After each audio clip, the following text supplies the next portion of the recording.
Awesome. I feel like I've started every single session with amazing. Well, you awesome. said alrighty. Alrighty then. This will most likely be the last part. We'll see. It's been really good. I've really enjoyed it. I don't know if you guys have, but sure, it's moved me quite a lot. Did move my, that's how you would say it in Afrikaans. Did move my, but really it's been an incredible conversation with you guys. I want to kick off this next bit speaking again to Tristan.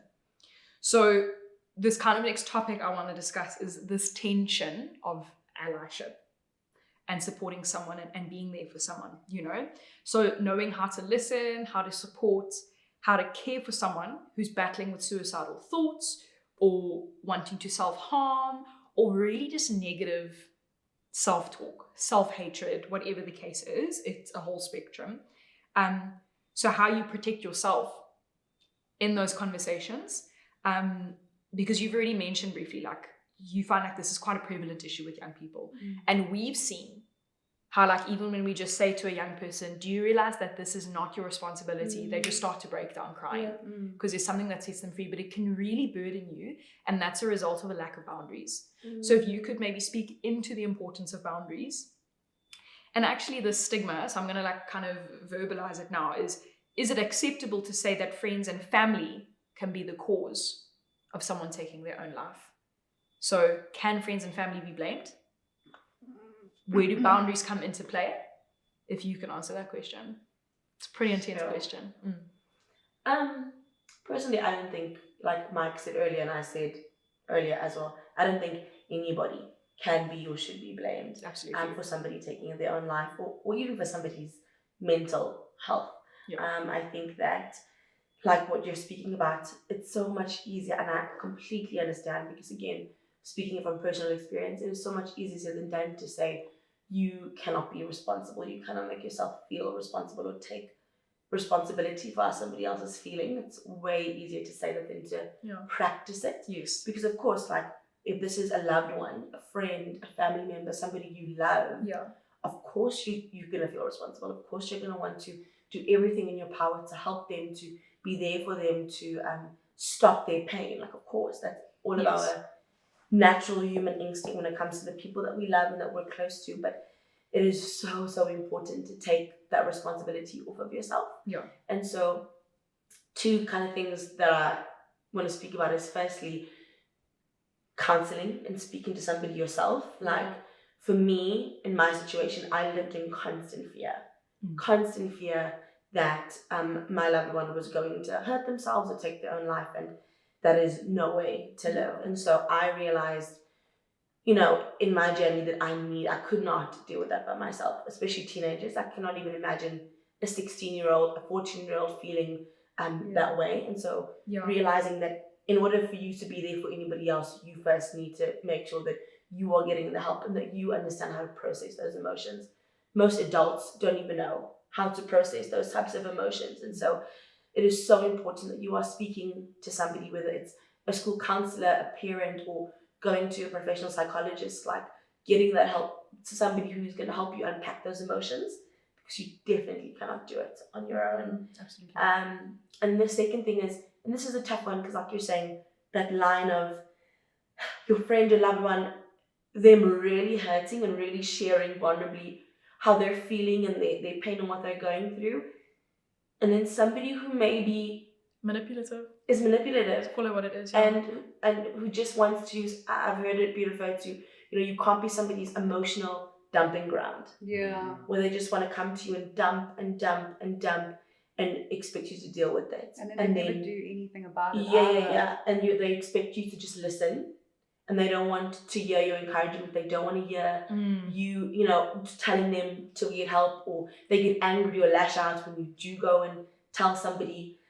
That's extremely harmful. And they get attached to their pain. Exactly. And so having that line of course you need to listen to somebody and you're going to hear them out and you're going to be encouraging and speak, you know, life to them.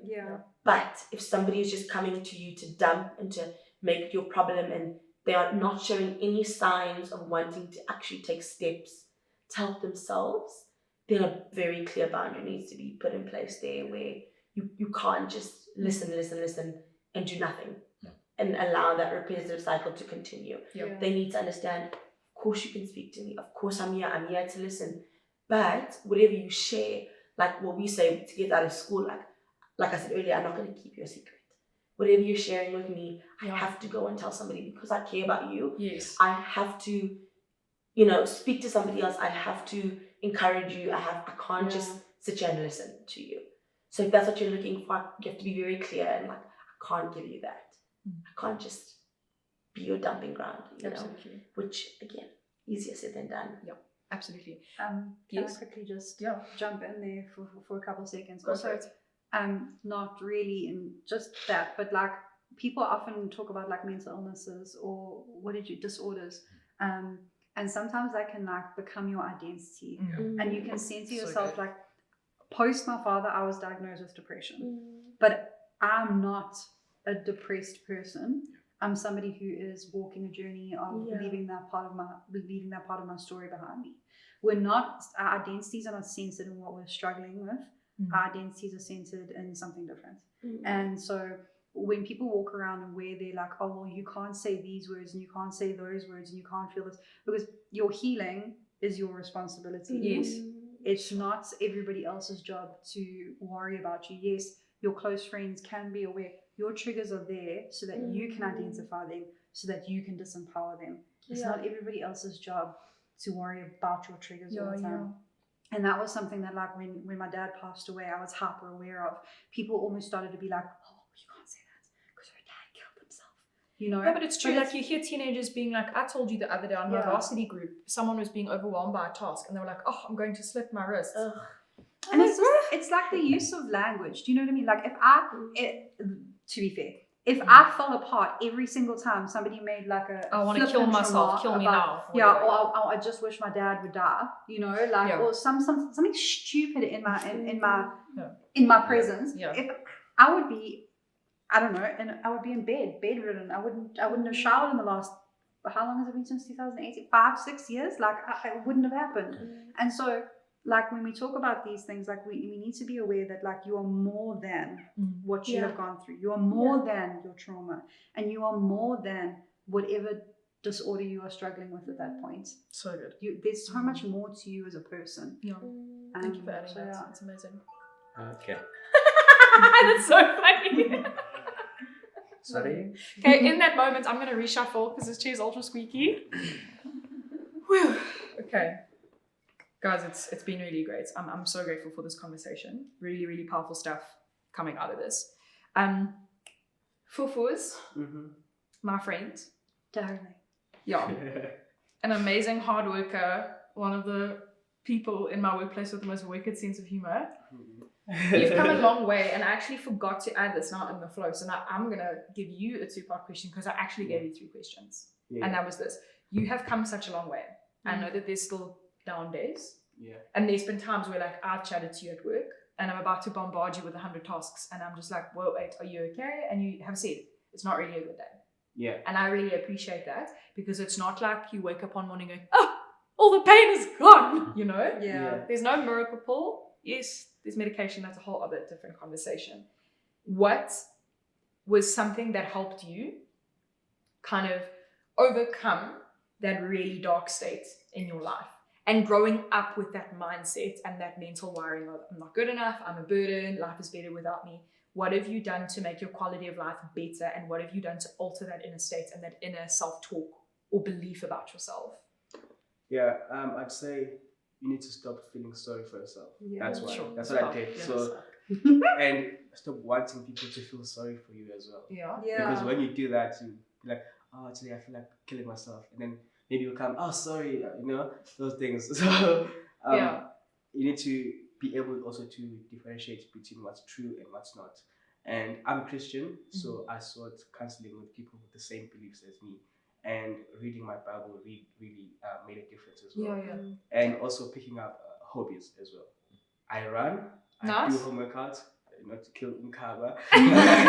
But yeah, all those small things and choosing your circle. Because as much as people are not responsible for your feelings and emotions, but having the right people by your side is To speak life into you.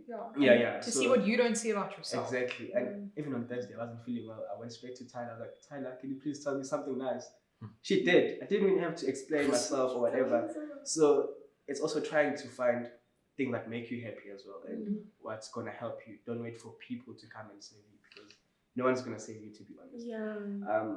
I am where I am today because of the decisions that I took to better myself, because I can't always be feeling sorry for myself, being in that dark space. It's not nice. It's really not. And once you make a decision that I want to leave this space, please do that, because It's so much better, when there's this thing, sometimes it's just like, oh, I'm happy, and then you want to go back to that place because it feels nice, but it's not nice. It feels normal, especially if you've made it a part of your life, or something that's gonna define who you are. And for me, I was like, actually, I've experienced happiness. I want to stay happy. I know there's gonna be tough days, and that's normal. That's okay. And sometimes there's a difference between feeling suicidal and just being sad. And then you end up thinking, oh, I'm suicidal. Actually, you're not. You just said. So also allowing myself to experience all the emotions, because I was afraid of being disappointed or rejected or feeling sad. That's okay. But I mustn't dwell on that. It's okay to be sad for that few hours, few minutes, and then move on, So yeah. So good. Awesome. I think I will ask you one more question, and then we will actually stop, and then we will do the last bit. It's just been so good and meaty. There's so much substance here. Yeah. My last question to you tonight is this. As a young Black man, okay, you're speaking from a very unique and often unheard perspective. Yeah. Someone told me the other day, I don't have the source, but someone that I was speaking to, one of my colleagues who's very well informed, her husband works in research and statistics. I'm so glad I said that right. This is his bread and butter. The suicide rate is going up the most rapidly among Black men in South Africa. I think it does affect more men than women in South Africa. And that's not to say that the people who commit suicide the most are Black men, but right now that percentage or those statistics, it's rising among Black men. So I want to ask you, why do you believe that is the case? Do you feel like stigma and shame or cultural pressure contributes to it? Yeah. Also, I think it's toxic masculinity, because you're told a man doesn't cry. Yeah. And I think it's a thing that's happening a lot in our communities, and we're not allowed to process our emotions. Sure. Yeah. And whenever you feel suicidal or depressed, if you open up and tell people that's how you feel, they'll be like, you're shaming us. If ever you do that, or you feel that way, or you commit suicide, you are, I don't know, shaming the family, or it's never about you. It's always about them. What about us? What about me? So I feel like Black men are not given the platform to process their emotions. Yeah. I'm speaking from experience as well. As young as I am, I'm not allowed to cry. I'm not allowed to feel certain emotions. So why do I have tears if I'm not allowed to cry? So it's the small things. So if they could change that, and toxic masculinity is the big issue.